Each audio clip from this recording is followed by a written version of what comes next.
സുഹൃത്തുക്കളെ നമസ്കാരം. പുതിയൊരു വീഡിയോയിലേക്ക് എല്ലാവർക്കും സ്വാഗതം. സംഭവം നടക്കുന്നത് 2021 തമിഴ്നാട്ടിലെ തൂത്തുക്കുടിയിലാണ്. ഒരു ദിവസം രാവിലെ 6 മണിയോട് കൂടിയിട്ട് തൂത്തുക്കുടി പോലീസ് സ്റ്റേഷനിലേക്ക് ഒരു ഫോൺ കോൾ വരികയാണ്. ഫോൺ വിളിച്ചയാൾ പറഞ്ഞത്, സാർ ഞാൻ ഇവിടെ കൗൺസിലറാണ്, ഇവിടെ 2 പേര് വെട്ടേറ്റ് മരിച്ചു കിടക്കുന്നുണ്ട് എന്നാണ് ഈ കൗൺസിലർ വിളിച്ചു പറഞ്ഞത്. അപ്പോൾ ആ ഒരു സമയത്ത് എന്ന് പറഞ്ഞാൽ പോലീസ് സ്റ്റേഷനിൽ ഏതാനും പോലീസുകാർ മാത്രമേ ഉണ്ടായിരുന്നുള്ളൂ. അവർ അപ്പോൾ തന്നെ എന്ന് പറഞ്ഞാൽ ഉന്നത പോലീസ് ഉദ്യോഗസ്ഥരെയും SI-നെയും ഒക്കെ വിവരം അറിയിച്ചതിന് ശേഷം SI പറഞ്ഞു, നിങ്ങളൊരു കാര്യം ചെയ്യൂ, 2 പോലീസുകാർ പെട്ടെന്ന് തന്നെ അങ്ങോട്ട് പോകാൻ വേണ്ടി പറയുകയും അതിനുശേഷം SI-യും പാർട്ടിയും പിന്നീട് ഡോഗ് സ്ക്വാഡും അതുപോലെ ഫോറൻസിക് ഡിപ്പാർട്ട്മെന്റും എല്ലാവരും പെട്ടെന്ന് ആ സ്ഥലത്ത് എത്തുകയും ചെയ്തു. അതായത് തൂത്തുക്കുടിയിൽ നിന്നും ഏകദേശം 5 കിലോമീറ്റർ പോയി കഴിഞ്ഞാലാണ് ഈ ഒരു സുന്ദരമായ ഒരു കാർഷിക ഗ്രാമം. അവിടെ എല്ലാവരും കൃഷിപ്പണിയെടുത്ത് ജീവിക്കുന്നവരാണ്, എല്ലാം സാധാരണക്കാരാണ്. ഒരുപാട് വയലുകളും അതുപോലെ തന്നെ അങ്ങനെയുള്ള ഒരുപാട് കൃഷികൾ അവർ ചെയ്യുന്നുണ്ട് എന്നുള്ളതാണ്. അവിടെ എത്തിയപ്പോഴെന്ന് പറഞ്ഞാൽ അവിടെ എല്ലാം ഭയങ്കരമായ ജനക്കൂട്ടമായിരുന്നു. ആ ഗ്രാമത്തിലുള്ളതും അതുപോലെ അടുത്ത ഗ്രാമത്തിൽ നിന്നും അറിഞ്ഞിട്ടൊക്കെ എന്ന് പറഞ്ഞാൽ എല്ലാവരും അങ്ങോട്ട് വരികയാണ്. അവിടെ എത്തിയപ്പോൾ കാണുന്നതെന്ന് പറഞ്ഞു കഴിഞ്ഞാൽ ഒരു മുണ്ടുകൊണ്ട് മറച്ച ഒരു ചെറുപ്പക്കാരന്റെ ബോഡിയാണ്. പോലീസ് ആ മൃതദേഹം നോക്കിയപ്പോഴേ അതിൽ ഉടുതുണി പോലും ഇല്ലായിരുന്നു എന്നുള്ളതാണ്. ഒരു 25 വയസ്സ് പ്രായം തോന്നിക്കുന്ന അവിടെ അയൽവാസിയായ രാമമൂർത്തി എന്ന് പറയുന്ന ഒരു ചെറുപ്പക്കാരനാണ് മരിച്ചിരിക്കുന്നത്.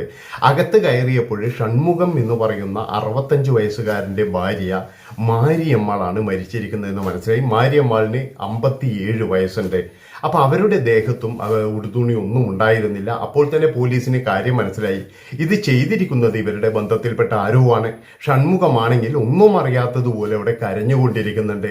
ഏതായാലും ഷൺമുഖത്തെ പോലീസ് ചോദ്യം ചെയ്തു, എന്താണ് ഇവിടെ നടന്നത് എന്ന് ചോദിച്ചപ്പോൾ ഷൺമുഖം പറഞ്ഞു, സാറേ ഞാൻ എന്നും രാവിലെ 3 മണിക്ക് എൻ്റെ പറമ്പിലേക്ക് പോകാറുണ്ട്. അവിടെ മോട്ടറൊക്കെ ഓണാക്കി വെള്ളമൊക്കെ അടിച്ചതിന് ശേഷം 6 മണിയോടുകൂടിയാണ് ഞാൻ തിരിച്ചു വരുന്നത്. ഞാൻ തിരിച്ചു വരുന്നതിന് മുന്നേ തന്നെ ഈ മൃതദേഹം കണ്ടിട്ട് കൗൺസിലറും അതുപോലെ ആൾക്കാരൊക്കെ ഇവിടെ എത്തിയിരുന്നു എന്നാണ് ഈ ഷൺമുഖം പറയുന്നത്. ഏതായാലും ഷൺമുഖത്തെ കൂടുതലൊന്നും ചോദ്യം ചെയ്തില്ല. കാരണം എന്താണെന്ന് വെച്ചാൽ അയൽവാസികൾ എല്ലാവരും പറഞ്ഞു, ഷൺമുഖത്തെ നമ്മളെല്ലാവരും കണ്ടതാണ്, പാടത്തുണ്ടായിരുന്നു ഇദ്ദേഹം. പിന്നെ ആരാണ് ഇത് ചെയ്തത്? അതായത് മോഷണമൊന്നും പോയിട്ടില്ല. ഇതാണെങ്കിൽ എന്ന് പറഞ്ഞാൽ പോലീസുകാർക്കും എല്ലാവർക്കും മനസ്സിലായി ഇവിടെ എന്തോ ഒരു ബന്ധം നടന്നിട്ടുണ്ട്. ആ ബന്ധത്തെ തുടർന്നുണ്ടായ ഒരു കൊലപാതകമാണ്. അതുപോലെ ഇവരുടെ മക്കളെ പറ്റി അന്വേഷിച്ചപ്പോഴെന്ന് പറഞ്ഞാൽ പെൺമക്കളാണ്. അവരെല്ലാം ഈ വിവാഹമൊക്കെ കഴിഞ്ഞ് അവരവരുടെ വീട്ടിലാണുള്ളത്. അവരുടെ ഭർത്താക്കന്മാരുടെ കൂടെ അവരൊക്കെ അവരുടെ വീട്ടിലാണ്. ഇവിടെയാണെങ്കിൽ ഈ അച്ഛനും അമ്മയും മാത്രമേ ഉള്ളൂ. അങ്ങനെ പോസ്റ്റ്മോർട്ടത്തിന് ശേഷം ഇൻക്വസ്റ്റ് ഒക്കെ തയ്യാറാക്കി. അതുപോലെ തന്നെ ഡോഗ് സ്ക്വാഡ് ആണെങ്കിൽ അവിടെ നിന്നും ഇറങ്ങിയിട്ട് കുറച്ച് ദൂരം പോയിട്ട് ഒരു ഇതില്ലാത്ത പോലെ നിന്ന് തിരിച്ചു വരികയാണ് ചെയ്തത്. ഫോറൻസിക്കിലാണെങ്കിൽ വലിയ വിരലടയാളോ കാര്യങ്ങളോ ഒന്നും കിട്ടിയില്ല. അതായത് വെപ്പൺ കൊണ്ടാണ് വെട്ടിയിരിക്കുന്നത്. ആ വെപ്പണും അവിടെ ഉണ്ടായിരുന്നില്ല. അങ്ങനെ പോലീസുകാർ നേരെ അന്വേഷണം ആരംഭിച്ച് പോസ്റ്റ്മോർട്ടത്തിന് അയച്ചു. പോസ്റ്റ്മോർട്ടം കഴിഞ്ഞതിന് ശേഷം 2 ബോഡിയും ബന്ധുക്കൾക്ക് വിട്ടുകൊടുത്തു എന്നുള്ളതാണ്. അങ്ങനെ ഷൺമുഖനെ വീണ്ടും പോലീസ് ചോദ്യം ചെയ്യാൻ വേണ്ടിയിട്ട് പോലീസ് സ്റ്റേഷനിലേക്ക് വിളിപ്പിച്ചു. പോലീസ് സ്റ്റേഷനിലേക്ക് ഒരു കൗൺസിലറെയും അതുപോലെ തന്നെ മറ്റൊരു വക്കീലിനെയും കൊണ്ടാണ് വന്നത്.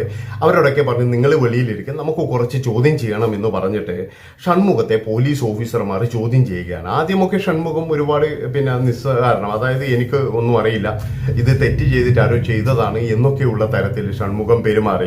ഏതായാലും പോലീസുകാർ നല്ല രീതിയിൽ ചോദ്യം ചെയ്യാൻ തുടങ്ങി. സത്യം പറഞ്ഞു കഴിഞ്ഞാൽ നിന്നെ രക്ഷപ്പെടുത്താം എന്നുള്ള തരത്തിലെ പോലീസുകാർ ചോദ്യം ചെയ്തപ്പോൾ ഷൺമുഖം തൊഴുതുകൊണ്ട് പറഞ്ഞു, സാറേ എനിക്കൊരു അബദ്ധം പറ്റിപ്പോയി.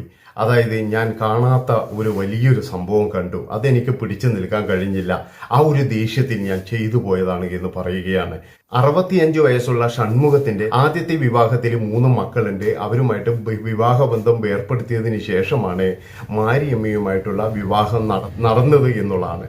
അതിനുശേഷം മാരിയമ്മയ്ക്കും 2 മക്കളായി. അങ്ങനെ 5 മക്കളെയും കല്യാണമൊക്കെ കഴിപ്പിച്ച് അയച്ചതിന് ശേഷം ഇവരിവിടെ സുഖമായിട്ട് കൃഷിപ്പണിയും കാര്യങ്ങളൊക്കെ നോക്കി മക്കളൊക്കെ എല്ലാ ആഘോഷങ്ങൾക്കും ഇവിടെ വരും. അങ്ങനെ വളരെ സന്തോഷകരമായി ജീവിക്കുന്ന സമയത്ത് ഇവരുടെ വീടിന്റെ തൊട്ട് മുന്നിൽ തന്നെ ഒരു ഒഴിഞ്ഞ പറമ്പുണ്ട്. ആ പറമ്പ് എന്ന് പറഞ്ഞു കഴിഞ്ഞാൽ വർഷങ്ങൾക്ക് മുമ്പ് മരിച്ചുപോയ 2 പേരുടെ, ഭാര്യയുടെയും ഭർത്താവിന്റെയുമാണ്. അവിടെ ആരും ജോലി ചെയ്യാനോ അല്ലെങ്കിൽ അവിടെ ബിൽഡിങ്ങോ അല്ലെങ്കിൽ ഒരു വീട് വെക്കാനോ ഒന്നും ആരും ഇതുവരെ വന്നിട്ടില്ല. അങ്ങനെ 25 വർഷത്തിന് ശേഷം അവരുടെ മകനായ രാമമൂർത്തി ജോലിയൊക്കെ കിട്ടി. അച്ഛനും അമ്മയും മരിച്ചതുകൊണ്ട് ഈ രാമമൂർത്തിയെ വളർത്തുന്നത് അമ്മാവനായിരുന്നു. 25 വയസ്സായ രാമമൂർത്തി അങ്ങനെ വീട് വെക്കുന്നതിന് വേണ്ടി ഈ സ്ഥലത്ത് വരികയാണ്. അപ്പോഴെന്ന് പറഞ്ഞു കഴിഞ്ഞാൽ ഈ മാരിയമ്മയ്ക്കും അതുപോലെ തന്നെ എന്ന് പറഞ്ഞു കഴിഞ്ഞാൽ ഷൺമുഖത്തിനൊക്കെ വളരെ സന്തോഷമായി. കാരണം എന്താ, തങ്ങളുടെ അയൽവാസിയായിട്ടൊരു പയ്യൻ വരുന്നു, അവനിപ്പോഴും പഠിച്ച് നല്ല ഒരു ജോലി, അങ്ങനെ ഈ വീടൊക്കെ ഒരുങ്ങിയിട്ട് വേണം ഈ രാമമൂർത്തിക്ക് കല്യാണമൊക്കെ കഴിക്കാൻ. അങ്ങനെ വീടിന്റെ പണി തുടങ്ങിയ ഈ രാമമൂർത്തി ഇടയ്ക്കിടയ്ക്ക് എന്ന് പറഞ്ഞു കഴിഞ്ഞാൽ ഇവരുടെ വീട്ടിലേക്ക് വരാൻ തുടങ്ങി. അവിടെ വന്ന് ഭക്ഷണം കഴിക്കും. അതുപോലെ തന്നെ ഈ പണിക്കാർക്ക് ആവശ്യമുള്ള സാധനങ്ങളൊക്കെ എന്ന് പറഞ്ഞു കഴിഞ്ഞാൽ ഭക്ഷണമായാലും വെള്ളമായാലും എല്ലാം കൊടുക്കുന്നത് മാരിയമ്മയാണ്. അതായത് സ്വന്തം മകന്റെ വീടെടുക്കുന്നതിന് എങ്ങനെ ഒരു അമ്മ സഹായിക്കുന്നു അതേപോലെയാണ് മാരിയമ്മ സഹായിച്ചുകൊണ്ടിരിക്കുന്നത്. ഏതായാലും ഷൺമുഖത്തിനും അത് സന്തോഷമായിരുന്നു. അങ്ങനെ കുറേ നാൾ കഴിഞ്ഞപ്പോഴും തന്നെ എപ്പോഴാണെന്നറിയില്ല ഇവരുടെ രണ്ടുപേരുടെയും മനസ്സ് മാറി എന്നുള്ളതാണ്. അതായത് പലപ്പോഴും എന്ന് പറഞ്ഞു കഴിഞ്ഞാൽ ഈ 3 മണിക്ക് അവിടെ നിന്നും പോകുന്ന ഷൺമുഖം പോയി കഴിഞ്ഞാൽ പിന്നെ തിരിച്ചു വരുന്നത് 8 മണി ഇല്ലെങ്കിൽ 7 മണി ഈ സമയത്താണ്. ആ സമയത്ത് കൃത്യമായിട്ടെന്ന് പറഞ്ഞു കഴിഞ്ഞാൽ രാമമൂർത്തി വീട്ടിലേക്ക് വരും. പിന്നീട് തന്നെ 1-2 മണിക്കൂർ ഇവരെവിടെ ഉണ്ടാകും. അതുപോലെ തന്നെ പകൽ സമയങ്ങളിൽ ഉണ്ടാകും. അങ്ങനെ ഇവർ തമ്മിലെന്ന് പറഞ്ഞു കഴിഞ്ഞാൽ ഒരു അവിഹിത ബന്ധം ഉണ്ടായി എന്നുള്ളതാണ്. 57 വയസ്സുള്ള സ്ത്രീയും അതുപോലെ തന്നെ 25 വയസ്സുള്ള യുവാവും തമ്മിൽ. അതായത് ആ ചെറുക്കനെന്ന് എന്തെങ്കിലും ഒരു തെറ്റു പറ്റിയാൽ തന്നെ ഈ സ്ത്രീ തിരുത്തേണ്ട ഈ സ്ത്രീയും കൂടി ഇതിന് കൂട്ടുനിന്നു എന്നുള്ളതാണ്. അങ്ങനെ ഇതൊക്കെ എന്ന് പറഞ്ഞാൽ പല ആൾക്കാരും പറയാൻ തുടങ്ങി. അതായത് ഷൺമുഖം, നിന്റെ വീട്ടിൽ ആ ചെറുക്കൻ ശരിയല്ല, അതായത് ആ ചെറുക്കൻ നിരന്തരമായി നിന്റെ വീട്ടിലേക്ക് വരുന്നുണ്ട്, അതുപോലെ തന്നെ എന്ന് പറഞ്ഞാൽ അങ്ങനെ ഒരു നല്ല സുഖകരമായ ബന്ധമല്ല എന്നൊക്കെ എല്ലാവരും പറഞ്ഞപ്പോഴേ ഷൺമുഖം പറഞ്ഞു അവർ 57 വയസ്സുള്ള സ്ത്രീയാണ്, അവരെന്ത് ചെയ്യാനാണ് എന്നുള്ള അർത്ഥത്തിൽ ഷൺമുഖത്തിന് ഇത് വിശ്വസിക്കാൻ കഴിഞ്ഞില്ല. കാരണം എന്താണെന്ന് വെച്ചാൽ തൻ്റെ കൂടെയുള്ള ഭാര്യയാണ്, അതുപോലെ തന്നെ തനിക്ക് ഏറ്റവും വിശ്വാസമുള്ളതാണ്. അതുകൊണ്ട് തന്നെ ഷൺമുഖം ഇതൊന്നും വിശ്വസിച്ചില്ല. എന്നാലും ചെറിയൊരു കല്ലുകടി ഷൺമുഖത്തിന്റെ മനസ്സിലുണ്ടായിരുന്നു, ഇനി ഇവരങ്ങനെ ഒരു ബന്ധമുണ്ടോ എന്നുള്ള തരത്തില്. അതുകൊണ്ട് ഷൺമുഖം പലപ്പോഴും ഇത് പിന്നെ ശ്രദ്ധിക്കാറുമുണ്ട്. എന്നാലും ഷൺമുഖത്തിന് വലിയ സംശയമൊന്നും തോന്നിയില്ല, ചോദിക്കാനും തോന്നിയില്ല എന്നുള്ളതാണ്. അങ്ങനെ ഒരു ദിവസം ഇതുപോലെ എന്തോ ഒരു പ്രശ്നം ഉണ്ടായപ്പോഴേ ഷൺമുഖം ഇങ്ങനെ സൂചിപ്പിച്ചപ്പോഴേ മാരിയമ്മ പറഞ്ഞു, നിങ്ങൾ എന്താണ് പറയുന്നത്, അവൻ എൻ്റെ മകനെ പോലെയാണ് എന്നൊക്കെ പറഞ്ഞിട്ട് ഷൺമുഖത്തോടെ മാരിയമ്മ പൊട്ടിത്തെറിച്ചു. അതുകൊണ്ട് തന്നെ ഷൺമുഖം പിന്നെ എന്താ പറയേണ്ടത്, ചോദിച്ചു പോയല്ലോ എന്നുള്ള അവസ്ഥയിലായി. ഒരിക്കലും ചോദിക്കാൻ പാടില്ലായിരുന്നു എന്നുള്ള ആ ഇതിൽ വന്ന് ഷൺമുഖം പിന്നീട് മാപ്പൊക്കെ ചോദിച്ചു എന്നുള്ളതാണ്. അങ്ങനെ ഇരിക്കെ ഒരു ദിവസം ഷൺമുഖം രാവിലെ പോകാൻ കഴിഞ്ഞില്ല. അതായത് എന്തോ ശരീരത്തിന് എന്തോ ഒരു സുഖമില്ലാത്തത് കൊണ്ട് തന്നെ ഈ ഷൺമുഖം രാത്രി മാറിക്കിടന്നിരുന്നു. ഈ മാറിക്കിടന്നത് അറിയാതെ മാരിയമ്മ 4 മണിക്ക് എഴുന്നേറ്റപ്പോഴേ ഭർത്താവിനെ കാണുന്നില്ല. അപ്പോൾ ഭർത്താവ് തോട്ടത്തിലേക്ക് പോയിട്ടുണ്ടാകും എന്നാണ് മാരിയമ്മ വിചാരിച്ചത്. അങ്ങനെ ഈ രാമമൂർത്തിയെ വിളിക്കുകയാണ്. രാമമൂർത്തി ആ നിമിഷം തന്നെ വന്നു. കുറച്ച് കഴിഞ്ഞപ്പോൾ അടുത്ത റൂമിൽ നിന്നും, അതായത് തൻ്റെ റൂമിൽ നിന്നും ഒരു ശബ്ദം കേട്ടിട്ട് ഈ ഷൺമുഖം എഴുന്നേറ്റ് നോക്കിയപ്പോൾ കണ്ട കാഴ്ച എന്ന് പറഞ്ഞാൽ ഞെട്ടിക്കുന്നതായിരുന്നു.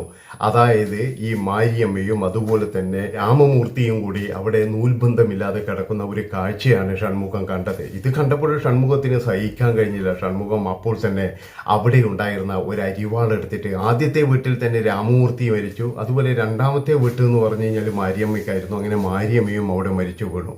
അതിനുശേഷം ഷൺമുഖം ഈ രാമമൂർത്തിയുടെ ബോഡി വലിച്ചിട്ട് റോഡിന്റെ സൈഡിലിട്ടു. റോഡിന്റെ സൈഡ് എന്ന് പറഞ്ഞു കഴിഞ്ഞാൽ നേരം വെളുത്താൽ മാത്രമേ ആൾക്കാർ ബോഡി കാണാൻ പാടുള്ളൂ എന്നുള്ളതിൽ ആ ബോഡി അവിടെ ഒരു കുറ്റിക്കാരനോട് ചേർന്നാണ് കിടത്തിയിരിക്കുന്നത്. അതുപോലെ തന്നെ മാരിയമ്മയുടെ ബോഡി അവിടെ തന്നെ കിടത്തി. അതിനുശേഷം എന്ന് പറഞ്ഞാൽ ഒരു 4:15 കൂടിയിട്ട് ഇയാൾ തോട്ടത്തിലേക്ക് പോവുകയാണ്. തോട്ടത്തിലേക്ക് പോയിട്ട് അവിടെയുള്ള എല്ലാവരോടും ഇയാൾ സംസാരിച്ചു.